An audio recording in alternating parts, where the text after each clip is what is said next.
This program is about unsolved mysteries. Whenever possible, the actual family members and police officials have participated in recreating the events. What you are about to see is not a news broadcast. Tonight on Unsolved Mysteries, an intriguing new story. On April 10th, 1967, Ralph Probst, a Cook County, Illinois sheriff's officer, had the night off. While watching television with his wife, Ralph went into the kitchen to make a phone call. Ralph never regained consciousness. His killer is still at large. In Tiny Lions, Nebraska, an intriguing love triangle left a woman murdered and the police chief on the run. Also tonight, the story of 6 Oklahoma children who were separated the day after their mother's funeral. 30 years later, they are trying to reunite to put the pain and the past behind them. For every mystery, there is someone, somewhere, who knows the truth. Perhaps it's you.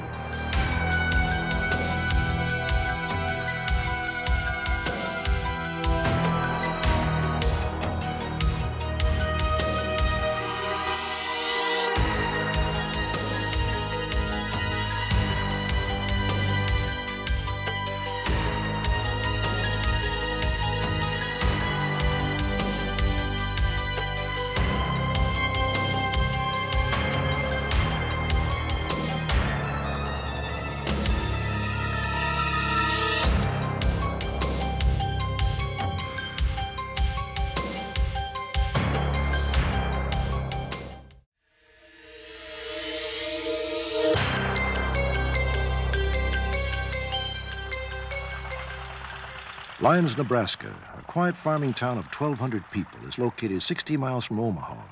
In October of 1986, Anna Marie Anton, a 34-year-old divorcee, moved to this small, isolated community. She was a stranger to town. There was no rational reason why she would move here. People don't move to Lyons, Nebraska unless they have a job or family or they're returning to a small hometown. And she didn't have any of those.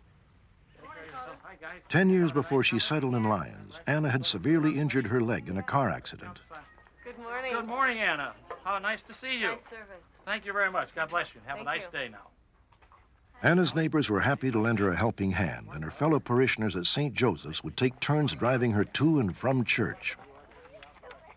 Anna appeared to be a very religious person. She had very high morals and did not drink. She went to church daily. She could find a ride. Shirley Edgecombe lived across the street from Anna and would often take her grocery shopping. They became friends, and Anna began to confide in Shirley.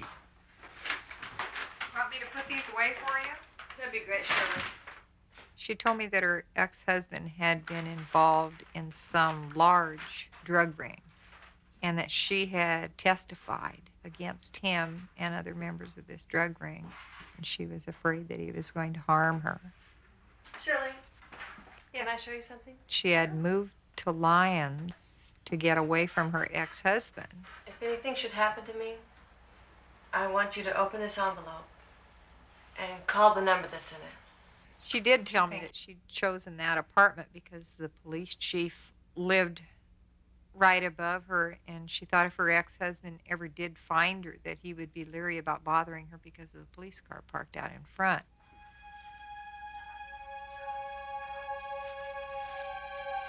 On December 16th, 1986, Shirley brought some groceries over to Anna's apartment. She was surprised to find the back door locked. Anna! Shirley knocked on Anna's windows and called out her name. There was no response.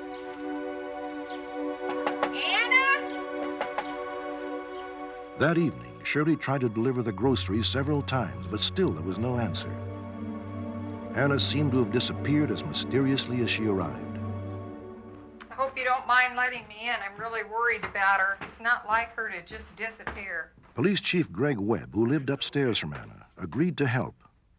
We went in thinking we'd probably find Anna had fallen, and there was no sign of her. Looks like she hasn't been here for a couple days. She was supposed to meet me. I can't imagine why she didn't call. Let's check the bedroom. Okay.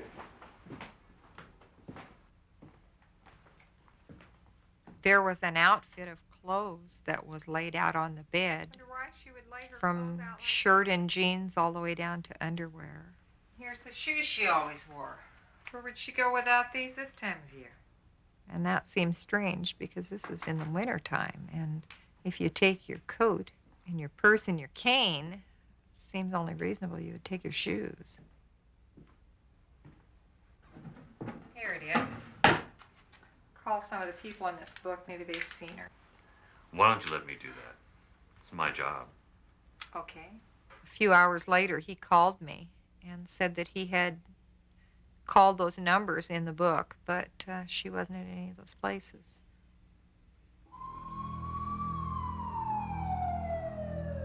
"11 days after Anna disappeared, her body was found in a remote field. She had two .38 caliber bullet wounds in her torso. Since the crime scene was outside Lyons' jurisdiction, State Criminal Investigator Jerry Krieger of the Nebraska State Patrol was called in on the case. Upon observing the surroundings around Anna, it was very apparent that she did not succumb her death there, that the body had been moved. How you doing, Mike? Hi. Yeah, it looks like a gunshot wound. Somebody had left her out there and was careful in reference to not leaving anything behind. She was in an unclad condition. It appeared as though the body had been cleaned, and it also appeared that it had been there for quite some time. Okay, we're going to have to start getting out and canvassing the area and see if anybody heard anything or saw anything. Okay? I'll get right on it. Surprisingly, the autopsy revealed that Anna's blood alcohol level was .22, extremely high for a woman who purportedly did not drink. After they found the body, Jerry Krieger came over to our place. He wanted to know everything about Anna. This is the note that Anna gave me. She told me to open it if anything should ever happen to her. Shirley, do you know why Anna would leave you a note? She told me she was afraid of her ex-husband. Her feelings were that Anna's ex-husband had caused her death. She had related to me that her ex-husband had been involved in narcotics, that he was a heavy drug dealer, and that she was very fearful of her life. Within a short period of time, we were able to determine that Anna's ex-husband did have an alibi, and he was not involved in any drug activity. And I just couldn't understand why Anna would fabricate this information. The police officers working on the case agreed to meet in Lyons at the Highway Cafe to compare notes. Chief Webb was among them. Knowing that Anna lived in the same building as the chief, Jerry Krieger quizzed him about his neighbors. How long did you know Anna Anton? 2.5 months. Where did you meet her? Arnold's Park. Were you and she ever intimately involved? No.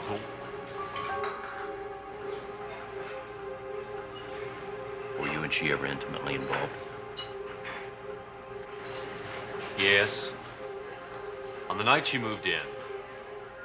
Officer Webb, would you please excuse us? Due to the fact that he had lied to me, being a police officer, especially as chief of police, during a major investigation like this, and also thinking back to the crime scene, my thoughts were thinking strongly to the fact that Greg was a suspect. Okay, Rena, let's go over here by the chair and work our way back. Okay. 2 days after Anna's body was found, Krieger and lab technicians performed a test in Anna's apartment to search for bloodstains. Throughout the test, Greg Webb was upstairs in his apartment. There were times that we would hear somebody walking or moving upstairs. It did sound as though he might have been listening. The police used a special chemical called illuminol, which makes drops of blood hemoglobin glow in the dark, even if they have been washed away or are small and faded. We found traces of blood in the living room and dining room area of Anna Anton's apartment. Oh, look at that. Look at that. The trail of blood just outside of Anna Anton's door was quite heavy. The trail then led up the stairs to Greg Webb's apartment. Right here at the top of the step. Okay. My main concern at that particular time was attempting to obtain a search warrant for Greg Webb's apartment. During the police investigation, Greg Webb left his apartment. The next day, he withdrew $3,000 and then disappeared. 5 days later, armed with a warrant, investigator Krieger searched the chief's apartment. Lyle, why don't you go ahead and get the kitchen here? Okay. We did find a mop that did have a trace of blood. That was later shown to be the same type as Anna Anton's. Jerry, you want to take a look at this? In the bedroom closet, the police found a military-style coat with several spots of blood. These stains proved to be the same blood type as Anna Anton's. Package it and label it. Okay. Once I started checking into Anna Anton's background, I had learned that she had 2 separate lives. One life down here in Lyons, Nebraska, where she was very religious, and then the other up in Arnold's Park, where she would refer to as a bar flute. Denny! Denny! Hi, how are you? Good, how are you? Good. She would carry on with men. Hi. Oh, I am. You get better looking every day. Well, thank you. This is where Anna Anton and Greg Webb had met. I want to introduce you to a friend of mine. This is Greg Webb. He's chief of police at Lyons, Nebraska. Hi. Nice to meet you. Greg and Anna became friends. When Anna told him she was looking for a place to live, Webb suggested that she move into an unoccupied apartment in his building. I think Anna Anton moved here with the anticipation that her and Greg Webb may have something in common and possibly maybe even eventually getting together and maybe even marriage. You on duty tomorrow? My day off. Anna was infatuated with Webb, but she soon learned that he had another girlfriend. Anna seemed to be preoccupied with the fact that Greg had this girlfriend and the fact that they were not married but evidently sleeping together. She talked about laying in bed at night and hearing them upstairs making love, and it bothered her. She would turn the stereo on.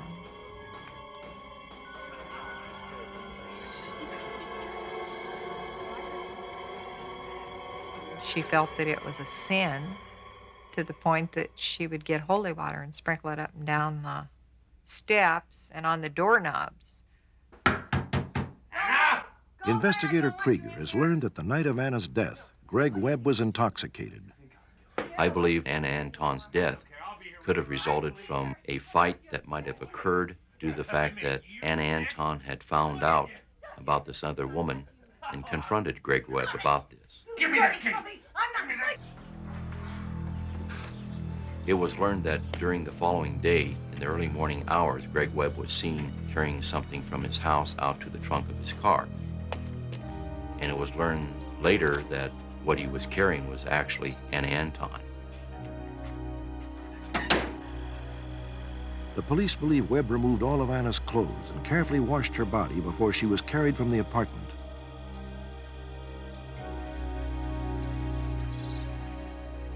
It is possible that Anna's body was left in that particular farmer's field because Webb knew the land was part of an Indian reservation, which would cause jurisdiction problems for the authorities.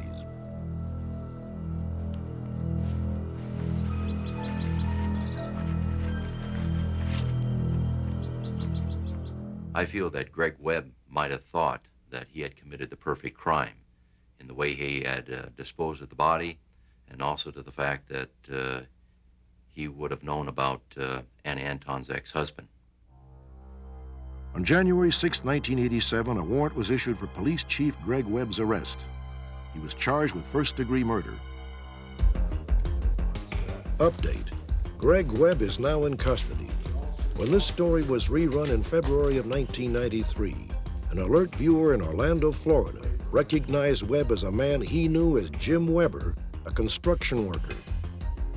Well, when I was watching it and they showed Greg when he came on, they mentioned him as Greg Webb, and I mean it looked just like the guy I knew as Jim, and again they had said it was Greg and this Greg Webb, and I knew him as Gregory James Weber, and he went by Jim Weber, so I just put the two together. Like I say, it just looked just like him, so it was quite a shock.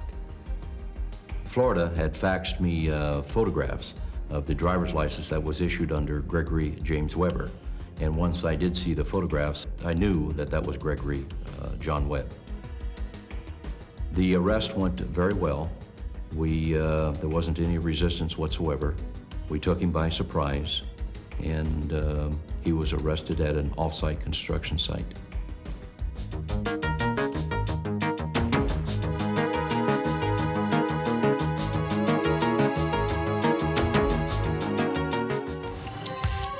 Next, the story of two brothers who had a heartwarming reunion at a deserted gas station in rural Oklahoma 25 years after they were separated. They are looking for their lost siblings. Perhaps you can help find them.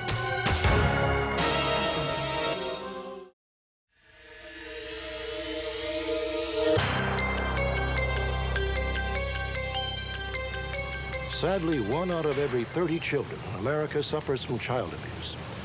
For these victims, healing the wounds is a long, painful process. In our next story, 5 brothers and their sister were put up for adoption after a particularly brutal and violent childhood, and for 23 years never saw each other again. Now they want to purge the hate and bitterness from their past.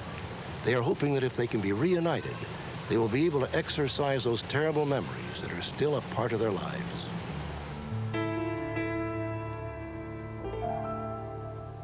Locust Grove, Oklahoma. In 1959, Edith Rogers, her husband Top Rogers, and their 6 children all lived in this remote rural community. Life was hard for the Rogers family. There was little money, even for the necessities of life. For clothing and food, we never had much clothing that I can remember. We didn't ever wear shoes. And there's one time there I can remember going out without food for several days. Getting well, I got so weak that I was in bed, and it seemed like the people of the town of Locust Grove brought us some food out to eat.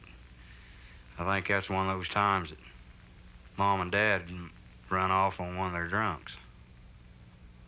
Hey, nobody in this house gonna keep me from Top Rogers' frequent drinking led to regular beatings for his wife and children. One night, I grabbed a stick of wood out of the stove box and run at him, and he hit me, knocked me across the floor, and threw a kitchen knife at me. And he finished beating the tar out of Mom. I got memories of him being a good man, but 90% of the time he seemed like he was drunk, and that's when he was mean. Thank you, Robert. By 1960, the family had only a little happiness and no real future. Well, Mom come in the house, gave us a present, said this would be the last chance she'd get to give it to us. Said that your kids are gonna have to go away.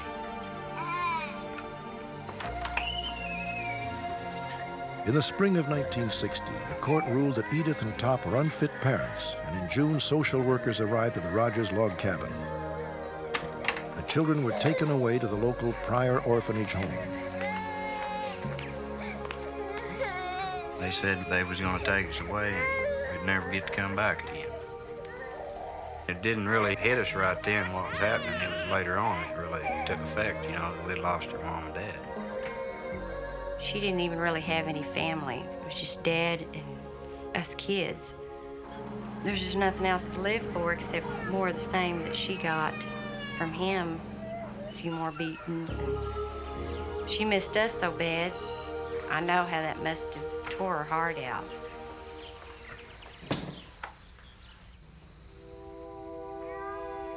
Six months later, Edith Rogers committed suicide by swallowing poison. I can't say that I would have done the same thing. I just wish she'd have been strong enough to endure it.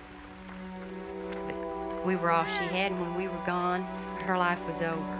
She probably died before she even died. The children's father, Top Rogers, had been arrested in Arkansas, charged with killing a man in a fight. Handcuffed, he was escorted back to Oklahoma to attend his wife's funeral.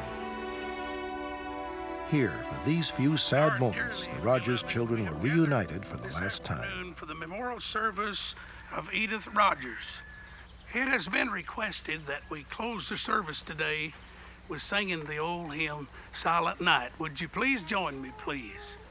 Silent night, holy night, all is calm. At the time, I thought that was a strange song to be singing at a funeral. it'd get me down every time I'd hear that song afterward. It wasn't a Christmas carol to me. It was a death song. Sleep in heavenly peace.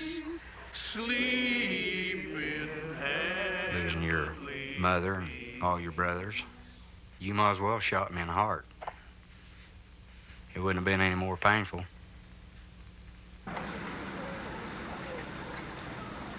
After the service, the children were once again separated. They were subsequently adopted into 6 different homes where they grew up, isolated from each other.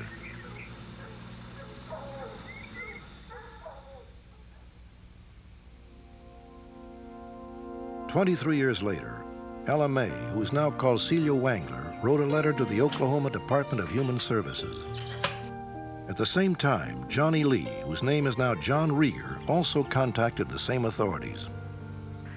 On February 10, 1984, Celia and John were reunited in the suburb of Oklahoma City.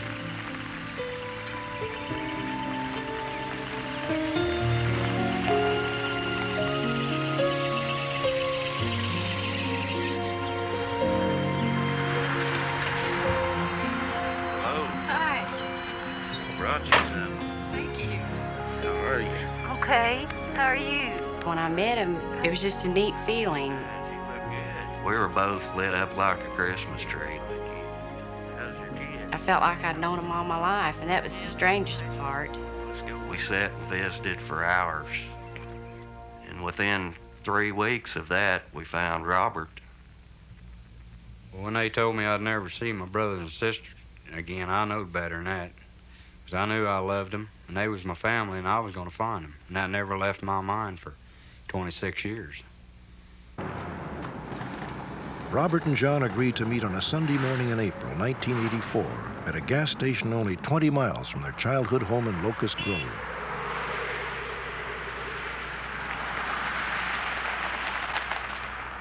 Well, when he got out of his pickup, it just seemed like an empty spot in my heart had been filled. Hello, big brother. Little brother, my foot, you're bigger than I am. How are you? Just fine, how are you? I'm good. I've waited all my life. So have I. There was a great love there. They could have sent 10 people to replace John, and I don't think I'd have felt it. I think I'd have seen through it. And I can't explain it. That's just the way it was. In the spring of 1984, a third brother, Vernon, was found. In April, John and Celia agreed to meet Robert in Locust Grove, where they had all been born, and try to exorcise the ghosts of their past. It would be the first time in 24 years that they would be going home. All 3 had mixed feelings about the trip. They worried that seeing the log cabin again would awaken long-buried memories of their truly unhappy childhood. I came to find answers to the questions of who I am and my past, my roots. Parents teach your children to love when they're little, or they teach them to hate. He taught me to hate.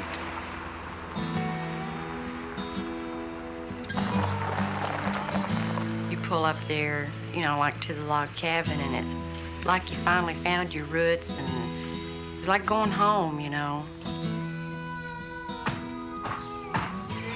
Yeah, don't look like it's been lived in a while. Sure done. Something. Well, this is where you lived when you was a baby.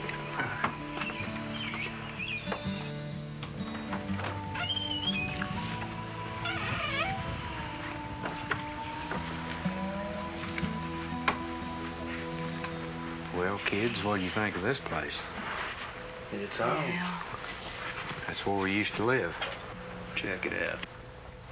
You know, when Mom and Dad adopted me, Dad, he told me that I had, like, scars on my back and on my legs and way more scars than what most normal kids my age should have.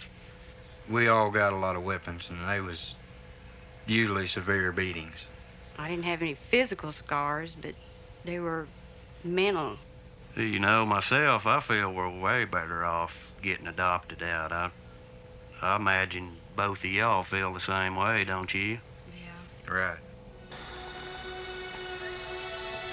Later that day, they went to the cemetery to find their mother's grave.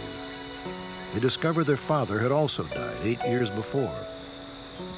Here it is. I found it over here.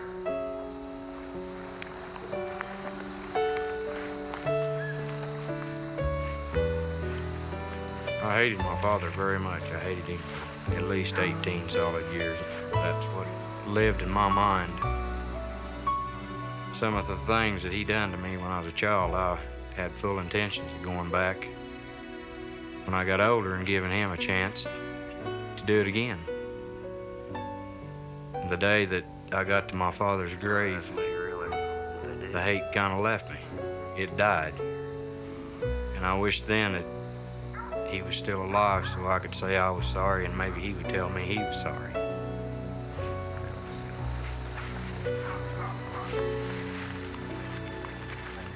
As much alike as the three of us are, I tend to believe that the other two are a lot similar and probably have the same needs and pains that we went through.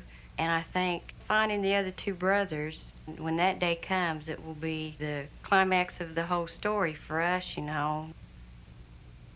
Of the remaining two untraced brothers, Billy is the youngest of the 6 children and was born in 1959. Billy would now be 30 years old. Joey was born in 1957 and is a brother between Robert and John. He would probably remember his brothers and would currently be 32 years old. The happy ending to this story to me is when I get a phone call from my other brothers. That'd be the truly happy ending, to have found them. Thanks to our broadcast, John Rieger's dream of a happy ending became a reality. The morning after the story aired, John contacted his brothers Joey and Billy for the first time in almost 30 years. The Rogers children immediately made arrangements for a reunion. Joey was 5 and Billy just a year old when the family was separated.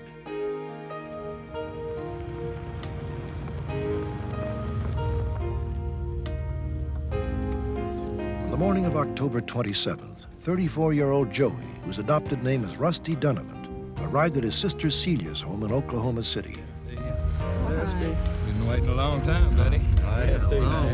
Rusty lives only 36 miles from his brother John. Amazingly, they have mutual friends and have even met socially on a number of occasions.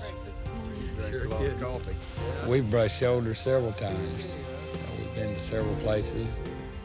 We were within speaking distance of each other, and I've seen him eye to eye, and I never would have known he was my brother. Later that day, the youngest of the Rogers children, Billy, whose name is now Chuck Young, arrived at the airport and was greeted by his brothers and sister.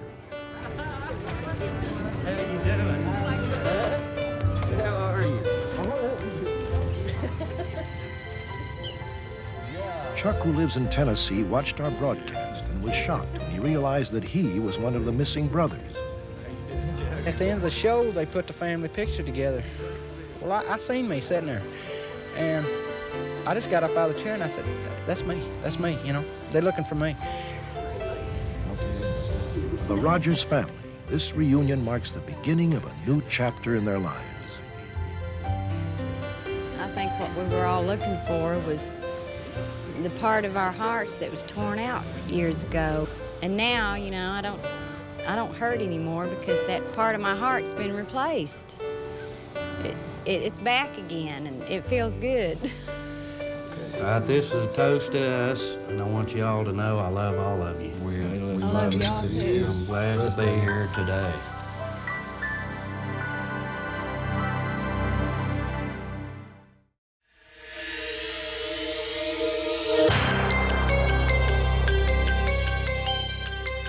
Two-thirds of the fugitives profiled in Unsolved Mysteries have been captured because of vital information received from our viewers. One of those fugitives was John Mooney, who 8 years ago escaped from a Georgia prison where he was serving a life sentence for murder. In the early morning hours of August 30th, 1977, an Athens, Georgia restaurant owner named T.K. Hardy was murdered while reading in his study at home. The prime suspect in the case was John Mooney, a rival restaurant owner who'd had a long-running feud with Hardy. 4 weeks later, police got their first break in the case. A local restaurant manager told them that an Atlanta electrician named Elmo Florence had bragged that he killed T.K. Hardy and that John Mooney had paid him to do it. On June 20th, 1978, Elmo Florence was convicted of first-degree murder. John Mooney was also convicted of first-degree murder and was sentenced to life in a maximum security prison. But 3 months later, he was transferred to a minimum security facility. On March 16, 1980, he escaped. Update, Scottsdale, Arizona. Within minutes of our broadcast, 2 viewers called our telecenter to report that John Mooney was living in this house under the assumed name Robert J. Kelly. On August 8th, John Mooney, alias Robert Kelly, was arrested at his home by the Mesa police. Mooney had been living in Arizona since 1982. He was enrolled at Arizona State University. For the past several years, he'd been working as an accountant for various companies in the Scottsdale area. Mooney married 6 years ago and has a 1-year-old child. On September 16, 1989, over 9 years after he escaped, John Mooney was returned to Georgia.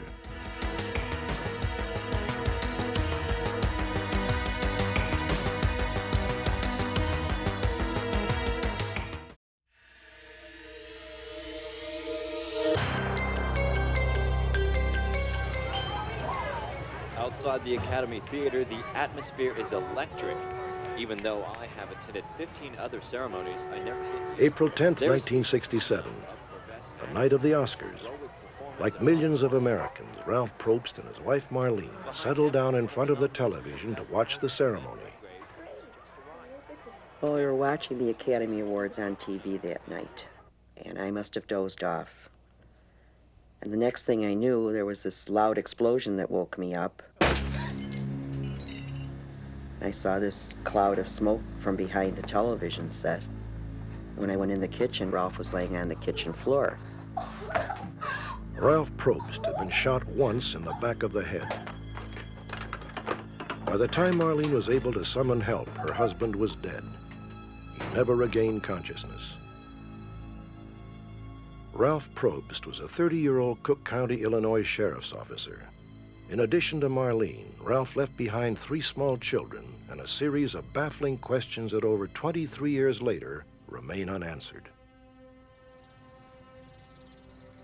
4 days after his murder, Officer Probst was laid to rest. Among the mourners was a fellow officer, Bob Borowski. On that afternoon, he made a silent pledge. As I stood beside the casket and looked down at Ralph, I made a vow to him that I would find his killer and I would not rest until I get him. I figured it would be solved quickly, but it didn't turn out that way. Bob Borowski is still trying to keep his promise. It is said that there is no such thing as the perfect crime. But for more than 2 decades, the murder of Ralph Probst has come uncomfortably close. Evidence left at the scene pointed to a carefully planned and premeditated crime, but to date, no motive has been established. Today, 23 years later, Bob Borowski carries on the search for his partner's killer. Bob Borowski and Ralph Probst met for the first time in 1964, shortly after Ralph graduated from the police academy. Okay, gentlemen, let's shape up your inspection time. The 2 men were both assigned to an elite unit called the Tactical Squad. Excellent. Ralph had originally been a chemical engineer, but then decided to pursue a career in law enforcement. Looking good. Probst and Borowski, you've got Stickney Township tonight. We had a lot of problems out there last night. Everybody else in the department looked up to the TAC unit. We were a very elite unit. We were all spit and polish, and we were a very proud bunch. And Ralph was not only a partner, but he was also a friend, and it was that sort of relationship. You could depend on him, and he could depend on you. You driving again? Ralph soon earned the reputation as a man who played strictly by the rules. This inflexibility earned him at least one bitter enemy. A few months before his death, Ralph and Bob were two of the officers assigned to guard duty on a notorious mobster, Sam DiStefano. DiStefano had been convicted and sentenced on charges of conspiracy, but had been transferred from prison to a local hospital after complaining of stomach trouble. You two lackeys are going to guard me.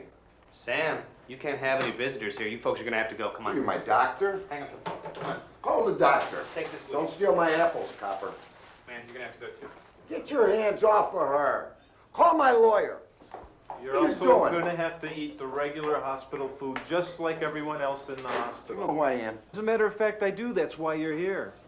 Now, lie down on the bed. Hey, what are you doing? When Ralph handcuffed DiStefano to the bed, he became very irate and threatened to kill him. Doing it.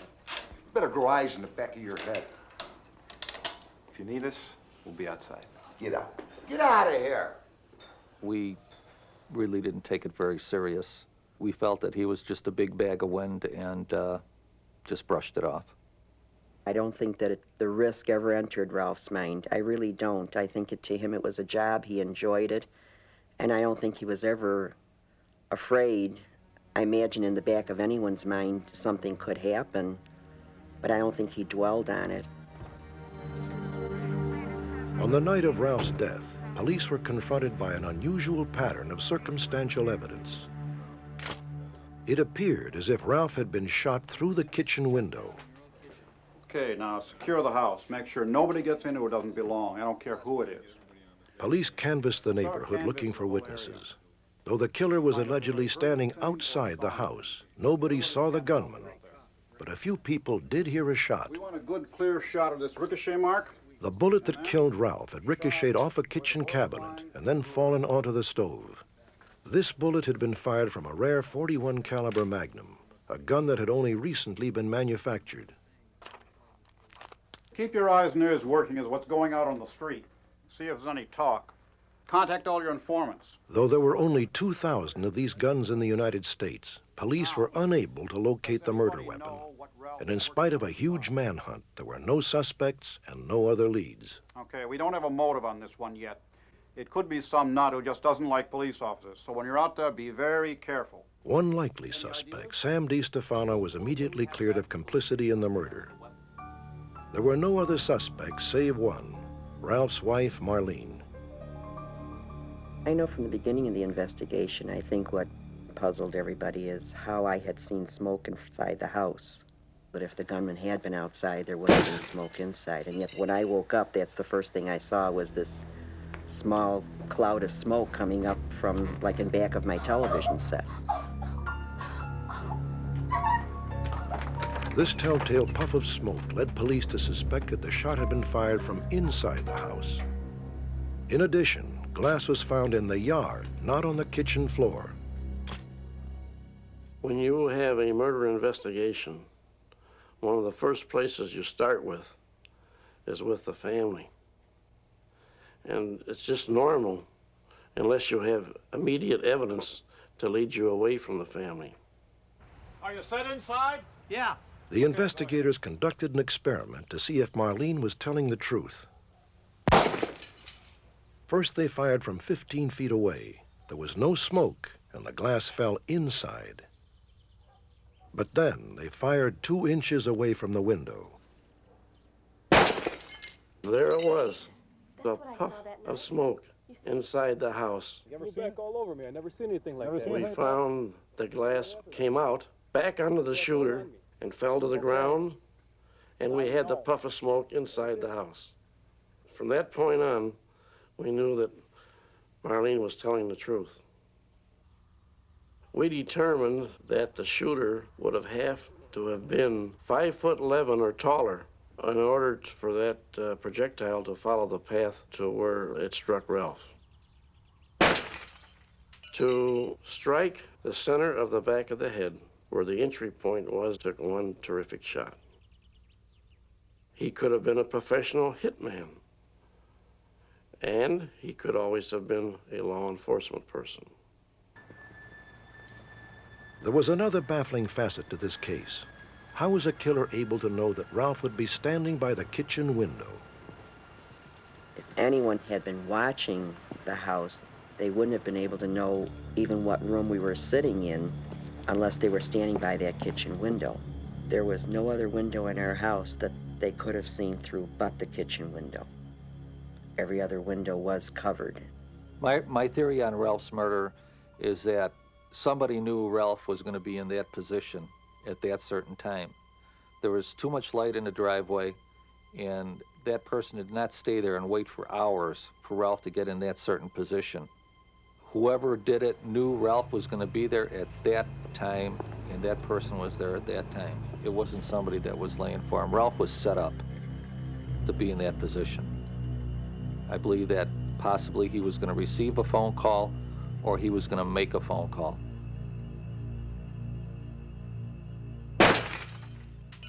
We have information that prior to coming home and watching TV with his wife, that Ralph went to a gas station and made a phone call. That could have been where he received information that he was going to receive a phone call or to make a phone call. Therefore, put him in that position by the window at that certain time. Hi, it's Ralph. Biggest question, I think, in my mind is why he was killed. Who did it and why? I can remember a conversation with Ralph where he made a statement that I'm working on something, and when I solve it, they're going to make me a sergeant. You're going to be sergeant. I'm telling you, I'm going to make sergeant. And of course, my reaction was, yeah, sure, Ralph, okay, you know. And they're going to make me the president of the United States. And it was just laughed off, and he said no more on it. And apparently he was serious. You're right. You're going to be sergeant, huh? Borowski believes that Ralph may have been working on his own, secretly, in order to bring down a vice ring. Support for this theory came when it was discovered that several days before his death, Ralph had been seen at the home of ex-convict Frank Calvise. Ralph had spoken with Calvise's wife and then left. Come on in, I'll show you around. I think you'll like it. 1 week before the murder, a man closely resembling Calvise paid a visit to a house for sale across the street from Ralph's home. As they toured the house, the visitor asked if the floor plan was similar to the Probst residence. It was. And we just put in new cabinets. Hey, I just was wondering, all the houses on this block have the same floor plan? Most of the houses in this area were built about the same time, yeah. However, after identifying Calvise in a police lineup, the neighbor changed his story. Some believe he was frightened into retracting his testimony. Not bad, not bad. I'll be in touch. He stated to one of the investigators, you realize that if they shot Ralph Probst across the street, they wouldn't hesitate to kill me too. So that left us at a dead end on Frank Calvise. That house over there, is that the same as yours? Frank Calvise died in 1974. No charges were ever filed in connection with Ralph's death. Ralph had information on something, whether it be vice, pornography, fencing operation, and whoever killed him knew that he was going to talk about it, and they killed him before he could. Immediately after Ralph Probst's murder, 30 officers were assigned to the investigation. Today, only 2 Cook County officers are on the case. Bob Borowski works on his own. At this time, I am unofficially still working on a case, and whoever did it, I've been making him awful nervous because he knows that I'm not giving up. That somehow, some way, somebody's going to say something and he's going to get caught. So somewhere, somebody's awful nervous, and I'm going to keep him that way.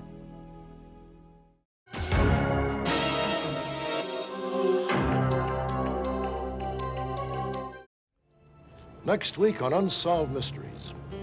For over 100 years, the inhabitants of Marfa, Texas have seen bizarre lights hovering over the desert sands. Science can offer little explanation as to what they might be, but local legend has given them the name ghost lights. Join me next week for another edition of Unsolved Mysteries.